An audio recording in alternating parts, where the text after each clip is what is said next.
इस कहानी की शुरुआत में हम दोस्तों 3 लड़कियों को देखते हैं जो कि रोड से कहीं जा रही होती है। जाते जाते उन लड़कियों को रास्ते में एक टैटू की शॉप दिखाई देती है। इस शॉप को देखकर ये लोग बहुत खुश हो जाती है और तभी दोस्तों वो दोनों की दोनों लड़की अपनी एक दोस्त जिसका नाम आरती होता है उसको ज़बरदस्ती उस शॉप के अंदर लेकर चली जाती हैं। और दोस्तों वो जैसे उसे अंदर लेकर जाती हैं तो वो उसे टैटू बनवाने को फोर्स करती हैं और बोलती हैं कि तुम अपने लिए अपने बॉयफ्रेंड के नाम का एक टैटू बनवा लो। आरती पहले तो ये सब करने से मना कर देती है लेकिन बाद में वो भी मान जाती है। टैटू शॉप के अंदर एक औरत होती है जो कि दोस्तों वही टैटू बनवाने का काम करती है। वो औरत जिसका नाम कलाई है वो फौरन यहाँ पर आरती को अपने पास बुलाती है और उससे पूछती है कि तुम्हें कैसा टैटू बनवाना है। लेकिन आरती बोलती है मुझे इसके बारे में नहीं पता, मैं कंफ्यूज हूँ। अब तभी दोस्तों वो औरत कलाई फौरन ही आरती को एक जगह पर लेकर जाती है और उससे बोलती है कि उस बॉक्स के अंदर से एक पर्ची निकाल लो। और आरती जैसे ही उसके अंदर से एक पर्ची निकालती है तो वो उसे खोलती है जिसके अंदर दोस्तों एक चित्र बना हुआ था। जो चित्र आधा शेर की तरह दिखाई दे रहा था, यानी कि ये इशारा था कि आरती को ऐसा ही टैटू बनवाना चाहिए। आरती और उसके दोस्तों को ये टैटू बहुत पसंद आता है। फिर तभी वो कलाई नाम की लड़की आरती का टैटू बनाने की कोशिश करती है। टैटू बनाने से पहले कलाई आरती के दोस्तों से बोल देती है कि आप लोगों को अगर कुछ काम है तो अपना काम करके आ जाइए क्योंकि इसमें बहुत टाइम लगेगा। और फिर तभी आरती की दोस्तें अपना अपना काम करने के लिए चली जाती हैं। और फिर तभी दोस्तों हम देखते हैं कलाई एक मशीन को उठाकर उसके हाथ पर टैटू बनाने की कोशिश करती है। आरती को दर्द हो रहा होता है, वो उससे बोलती है कि थोड़ी सी तकलीफ सहो फिर तुम्हें बहुत सुकून मिलेगा। एनीवेज गाइस, आरती अभी टैटू बनवाई रही थी कि तभी टैटू बनवाते बनवाते उसकी आंखें बंद हो जाती हैं, वो एकदम बेहोश हो जाती है। और जब उसे होश आता है तो दोस्तों वो देखती है कि वो एक अजीब सी जगह पर है, वो एक गुफा के अंदर होती है। और जब वो वहाँ से बाहर निकलती है तो एक अजीब से छोटे से जंगल के अंदर पहुँच जाती है। वहाँ दोस्तों उसे एक खतरनाक हैवान दिखाई देता है, जो हैवान आधे शेर और आधे इंसान की तरह दिखाई दे रहा था। ये देखकर दोस्तों फौरन ही उसकी यहाँ पर आँख खुलती है, वो उठती है तो बहुत डर जाती है। उसकी दोस्त यार भी यहाँ तक अब पहुंच चुकी थी। आरती यहाँ पर अपने दोस्तों को बताती है कि मैंने एक बहुत भयानक सपना देखा। उसकी दोस्त इस बात पर यकीन नहीं करती और अब आरती का टैटू भी बन चुका था, तो इसलिए दोस्तों ये तीनों की तीनों फौरन ही वहां से निकल जाती हैं। लेकिन इनके जाने के बाद हम यहाँ पर कलाई को देखते हैं जो कि अंदर ही अंदर खुश हो रही थी, मुस्कुरा रही थी, विच मीन्स की दाल में जरूर काला है। वो क्या, आपको आगे पता चलेगा। एनीवेज गाइस, फिर तभी हम रात के वक्त पर आरती को देखते हैं जो कि अपने बॉयफ्रेंड अजय से मिलने के लिए जाती है। उसने अजय के ही नाम का टैटू बनवाया हुआ था। वो फौरन ही अजय के घर के अंदर प्रवेश करती है तो पाती है कि बहुत अंधेरा है। वो अंदर जाती है तो अजय पीछे से आकर उसे डरा देता है। ये देखकर वो वाकई में डर जाती है। अजय से बोलती है कि तुम्हें मेरे साथ ऐसा मजाक नहीं करना चाहिए, लेकिन अजय उससे सिर्फ मजाक कर रहा था। अब ये दोनों के दोनों आपस में बातें करने की कोशिश करते हैं। अजय ने यहाँ पर उसके लिए एक सरप्राइज प्लान किया था। अजय यहाँ पर उसे एक फूल भी देता है जिसे देखकर आरती बहुत खुश हो जाती है। ये दोनों के दोनों अब साथ में टाइम स्पेंड करने की कोशिश करते हैं कि तभी दोस्तों कुछ ही देर के बाद आरती जोर से चीख और चिल्लाती है क्योंकि दोस्तों उसके हाथ में जो टैटू बंधा हुआ था वो टैटू के अंदर उसको बहुत दर्द हो रहा था। मतलब उसके हाथ में बहुत तेज जलन मच रही थी। आरती यहाँ पर बहुत तेज फड़फड़ाती है, इसीलिए अजय दोस्तों फैसला करता है कि वो उसे घर पर छोड़कर आ जाएगा और अजय उस रात उसे घर पर छोड़कर आ जाता है।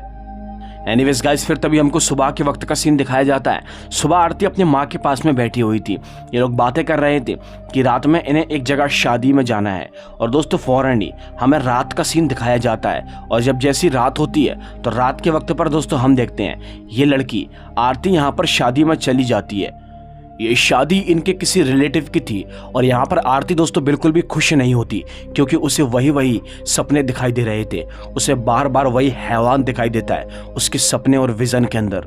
खैर अब आरती वहां पर अकेली खड़ी ही थी कि तभी अचानक से उसके टैटू यानी कि उसके हाथ में दोबारा किसी दर्द उठ जाता है। ये देखकर दोस्तों वो बहुत डर जाती है और फौरन ही दोस्तों वहां पर से एक कमरे के अंदर दाखिल होने की कोशिश करती है। वो जैसी कमरे का दरवाजा खोलती है तो दोस्तों बहुत शौक हो जाती है क्योंकि अंदर वो वही हैवान होता है जो उसे सपनों में दिखाई देता है। वो हैवान दोस्तों यहाँ पर उस शादी के दुल्हन को मारने की कोशिश करता है। वो हैवान उसके ऊपर झपट जाता है और देखते ही देखते उसे जान से मारकर खत्म कर देता है। और अब दोस्तों से मारने के बाद वह हैवान यहाँ पर उसके पास आने की कोशिश करता है। लेकिन इससे पहले कि हैवान उसे मार पाता तभी दोस्तों यहाँ पर दरवाज़ा खुल जाता है और अजय और बाकी सारे के सारे लोग यहाँ तक पहुँच जाते हैं। दोस्तों वो हैवान वहाँ से गायब हो जाता है। अब यहाँ पर दोस्तों वो लड़की आरती बहुत डर जाती है। वो यहाँ पर अजय से बोलती है कि वो हैवान बहुत खतरनाक है, वो मुझे नहीं छोड़ेगा, अजय तुम्हें मेरी मदद करनी होगी। लेकिन अजय उसकी बात पर यकीन नहीं करता, इसलिए दोस्तों वो गुस्सा होकर वहाँ से चली जाती है। एनीवेज गाइस, फिर तभी यहाँ पर काफ़ी रात हो जाती है और ये लोग अपने अपने घर पर चले जाते हैं। हम आरती को देखते हैं जो कि अपने कमरे के अंदर सो रही होती है। सोते सोते दोस्तों अचानक से उसे एक बहुत भयानक सपना आता है। सपने के अंदर दोस्तों वो देखती है कि वो एक अजीब सी जगह पर पहुंच जाती है और उस जगह पर जाकर वो छिपकर देखती है कि वही हैवान एक तांत्रिक बाबा के पास में बैठा हुआ है और ये लोग आपस में कुछ बातें कर रहे हैं। और इसी बीच वो हैवान उसे देख लेता है, जिसके बाद आरती यहाँ से भाग जाती है और बस उसका ख्वाब टूट जाता है। कुछ ही देर के बाद दोस्तों यहाँ पर सुबह होती है और सुबह के वक्त पर हमको दिखाया जाता है आरती अपने बॉयफ्रेंड अजय को ये सारी बातें बताने की कोशिश करती है कि वो बहुत ज़्यादा परेशान है। उसे कल रात सपने में भी वो हैवान दिखाई दिया था। आरती यहाँ पर अजय से बोलती है कि मुझे लगता है कि इस टैटू के चक्कर में सब कुछ हो रहा है, मुझे इस टैटू को हटवाना है। तो अजय उसकी बात को मानने को तैयार हो जाता है। दोस्तों अजय फौरन ही उसी कलाई की शॉप पर इसे लेकर चला जाता है और कलाई से ये लोग बोलते हैं कि इस टैटू को हटा दो। लेकिन कलाई यहाँ पर बोलती है कि अब टैटू नहीं हट सकता क्योंकि ये बहुत अंदर तक चला गया है। लेकिन दोस्तों वहां पर भी आरती के हाथ के अंदर दर्द होना शुरू हो जाता है और यहाँ पर अजय चिल्ला चिल्ला कर बोलता है कि टैटू को हटा दो, लेकिन कलाई टैटू को हटाने को बिल्कुल भी तैयार नहीं थी।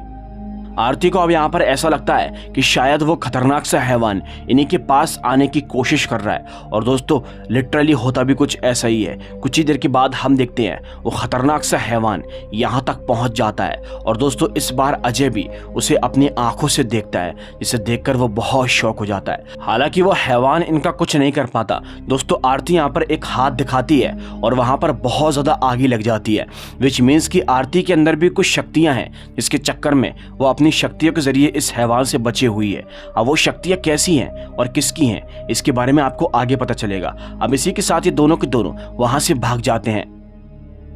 वहां से बाहर आकर आरती यहाँ पर अपने बॉयफ्रेंड अजय को बताती है कि कल रात मुझे एक सपना दिखा था और मैंने सपने के अंदर उस हैवान के साथ में एक तांत्रिक बाबा को भी देखा था। हमें उन्हीं तांत्रिक बाबा के पास में चलना होगा, क्या पता वो तांत्रिक बाबा हमारी समस्या का समाधान कर दे। दोस्तों अब यहाँ पर अजय उससे पूछता है कि तुमने सपने में कौन सी जगह को देखा था। फिर तभी दोस्तों यहाँ पर आरती उसे उसी जगह पर लेकर चली जाती है। ये लोग जैसे ही उस जगह पर जाते हैं तो दोस्तों ये लोग वहाँ पर जाकर किसी तांत्रिक बाबा को नहीं पाते। इनके पीछे से कोई आता है और दोस्तों ये लोग जैसे ही पीछे मुड़कर देखते हैं तो ये कोई और नहीं बल्कि वही तांत्रिक बाबा होते हैं जिन्हें कि आरती ने अपने सपने में देखा था। वो तांत्रिक बाबा आरती को देखकर ही समझ जाते हैं कि वो यहाँ पर किसी लिए आई है और उससे बोलते हैं कि मुझे पता है तुम्हारे पीछे एक शेर मानव पड़ा हुआ है, चिंता मत करो, मैं उससे तुम्हारी मदद जरूर करूंगा। तांत्रिक बाबा दोस्तों अब यहाँ पर उस लड़की आरती और अजय को पूरी दास्तान सुनाते हैं कि आखिर ये शेर मानव कैसे पैदा हुआ। वो बताते हैं कि मेरी तरह एक तांत्रिक हुआ करता था, हम दोनों ने अपने एक ही गुरुजी से शिक्षा प्राप्त की थी, लेकिन मैंने अच्छे के लिए प्राप्त की थी, उस बेवकूफ़ कमबख्त आदमी ने बुरे के लिए प्राप्त की थी। मतलब कि वो इन शिक्षा का गलत इस्तेमाल करना चाहता था। उस आदमी का नाम विक्रम था। उसने गुरुजी की विद्या का गलत इस्तेमाल किया और अपने आप को शक्तियों के जरिए एक शेर मानव में कन्वर्ट कर लिया। मतलब कि वो आधा शेर और आधा मानव बन गया, जिससे कि वो सब लोगों को मारकर और भी शक्तियां प्राप्त करे और यहाँ का राजा बन जाए। लेकिन मैंने यहाँ पर उसकी चाल को कामयाब नहीं होने दिया था। मैंने किसी तरह अपनी शक्तियों के जरिए उस शेर मानव को दोबारा किसे कैद कर दिया था, उसे मार दिया था। दोस्तों फिर यहाँ पर ये आरती नाम की लड़की पूछती है कि जब आपने उसे मार ही दिया था तो फिर वो वापस कैसे लौटा। तो दोस्तों यहाँ पर तांत्रिक बाबा बताते हैं कि उसी की पत्नी कलाई नाम की एक औरत, जो कि उसके मरने के बाद में पूरी तरीके से पागल हो गई थी, उसने काला जादू सीखना शुरू कर दिया था और उसने फैसला किया कि वो अपने पति को ज़रूर पाएगी। कलाई ने एक टैटू की शॉप खोल ली और उसके बाद उसने 4 ऐसी लड़कियों को पकड़ा जो बिल्कुल बेकसूर लड़कियां हैं। उनके शरीर पर कलाई ने शेर का टैटू बनाया और शेर के टैटू को बनाकर वो अपने पति यानी कि उसी विक्रम नाम के शेर मानव को आज़ाद करना चाहती थी। वो टैटू कोई साधारण टैटू नहीं है। उसी टैटू के जरिए वो शेर मानव दोबारा की से लौट कर आया है और वो शेर मानव उन सभी लड़कियों को मारना चाहता है जिन्होंने अपने हाथ पर टैटू बनाया था, जिसमें से एक तुम भी हो, और वो तुम्हें मारकर वो सारी शक्तियां प्राप्त कर लेगा, जिसके बाद वो और उसकी पत्नी यहाँ पर राज करेंगे। लेकिन बाबा यहाँ पर आरती से बोलते हैं कि तुम्हारे अंदर ही वो शक्ति है जिससे कि तुम उस शेर मानव को रोक सकती हो। जी हाँ दोस्तों, बाबा उससे बोलते हैं कि उस शेर मानव ने ऑलरेडी 2 लड़कियों को तो मार दिया है, अब वो तीसरी लड़की को मारने के लिए जाएगा, इसीलिए हमें उसे मारने से पहले उसे बचाना होगा। वेल गाइस, फिर तभी दोस्तों हमको दूसरी तरफ दिखाया जाता है, वहां पर वो तीसरी बची हुई लड़की जिसके पास वो शेर मानव पहुंच जाता है, उसे जान से मारने की कोशिश करता है। लेकिन इसी बीच यहाँ पर तांत्रिक बाबा आरती और अजय पहुंच जाते हैं। तांत्रिक बाबा उसको रोकने की कोशिश करते हैं, लेकिन दोस्तों वो शेर मानव बहुत ज़्यादा शक्तिशाली हो चुका है, वो तांत्रिक बाबा से नहीं रुकता।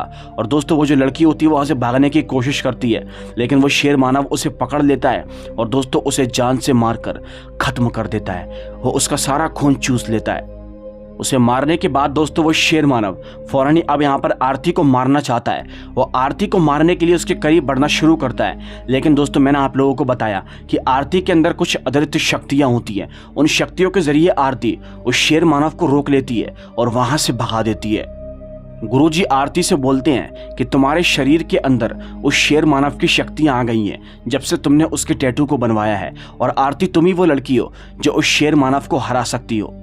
ये लोग फौरन दोस्तों वहां से एक अजीब सी जगह पर पहुंच जाते हैं और वहां पर जाकर ये लोग उस शेर मानव के आने का इंतजार करते हैं। खासकर आरती उस शेर मानव के आने का इंतजार करती है।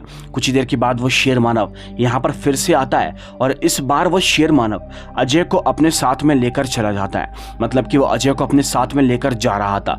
लेकिन दोस्तों आरती फौरन उस शेर मानव को हराना चाहती है। आरती उस शेर मानव के करीब जाती है और वो हैवान उसे नुकसान पहुंचाने की कोशिश करता है, और बस दोस्तों वो हैवान उसे मारने ही वाला था कि तभी यहाँ पर गुरुजी उस हैवान को रोकने की कोशिश करते हैं।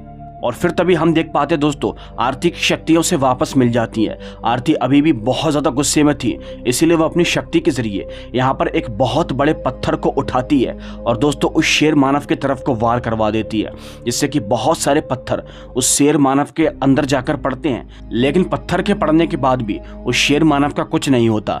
फिर तभी दोस्तों हम देखते हैं कि आरती अब खुद यहाँ पर एक माँ का रूप धारण कर लेती है। उसके हाथ में एक शक्तिशाली त्रिशूल होता है। आरती फौरन उस त्रिशूल को लेकर उस शेर मानव के पास जाती है और उस त्रिशूल से उसके ऊपर वार करती है, जिसके बाद वो शेर मानव का खात्मा हो जाता है। आरती उस शेर मानव को जान से मारकर खत्म कर देती है और उसे उसके मकसद में कामयाब होने से रोक लेती है। और इसी के साथ ये कहानी यहीं पर ही खत्म होती है। अगर आपको ये वीडियो अच्छी लगी हो तो लाइक करके चैनल को सब्सक्राइब कर देना। तब तक के लिए बाय एंड सी।